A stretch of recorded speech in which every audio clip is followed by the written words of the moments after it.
maxkamadda maanta qaadaysay dacwadan waxa ay gaar u tahay maxkamadaynta ciidamada Uganda ee faldambiyeed ku kaca gaar ahaan kuwa howlgalka ugu maqan dalal ay ka mid yihiin Soomaaliya iyo Koonfurta Suudaan waxaana maanta la hor keenay 17 eedaysane oo isugu jiray saraakiil sarsare iyo askar caadi ah halka midka 18aadna horay loo xukumay dalkana looga masaafuriyay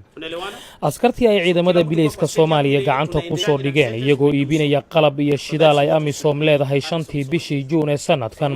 tiradoodu waxa ay ahayd 5 askari oo kaliya laakiin kiiskan waxa uu lugaha la galay tiro inta 3 laab ka badan sida uu sheegayo gudoomiyaha maxkamaddii maanta dacwadda qaadaysay Brigadier Dick Olam. So in this respect the person qofkii maamulay ee joogay albaabka dambi ayay galeen qofkii u fasaxay baabuurku inuu baxo waxa uu galay dambi dadkii baabuurtan amar la'aanta ku kaxeeyay dambi ayay iyaguna galeen kuwii shidaalka siiyay baabuurtan dambi ayay galeen marka tiradu waxay isla tegaysaa ilaa 18 askari oo falkan ku lug leh. sarkaalkii ugu sarreeyay eedaysanayaashan oo dhageysiga dacwadiisa lagu bilaabay maxkamadda ayaa si fudud u qirtay dhammaan eedaha lagu wajahay hase yeeshee wuxuu maxkamadda ka codsaday in ciqaabta loo fududeeyo isagoo sheegay in 2 xaas oo uu lahaa ay ka wada geeriyoodeen haatanna uu gacanta ku hayo carruur rajaa waxaanay maxkamaddu ku riday sannad xabsi ciidana iyadoo sidoo kalena garaado laga nusqaamiyey sida uu gudoomiyaha maxkamaddu ku dhawaaqayo.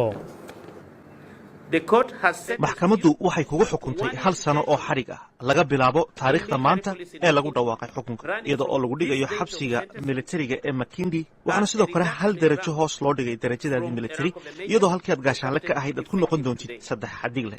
eedaysanihii 18aad ayay maxkamaddu xorriyadiisa dib ugu soo celisay kadib markii uu oggolaaday inuu markhaati isku bedelo isla markaana uu runta ka sheego wixii dhacay.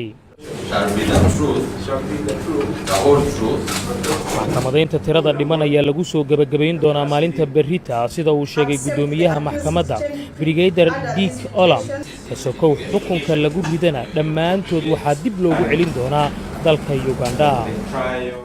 garyaqaankii maxkamadda hogaaminayay waxa uu bilowgii dhageysigaba sii sheegay in maxkamaddani ay tahay mid Uganda u gaara si dhammaystiranna uga madax bannaan amisom iyo dowladda Soomaaliya.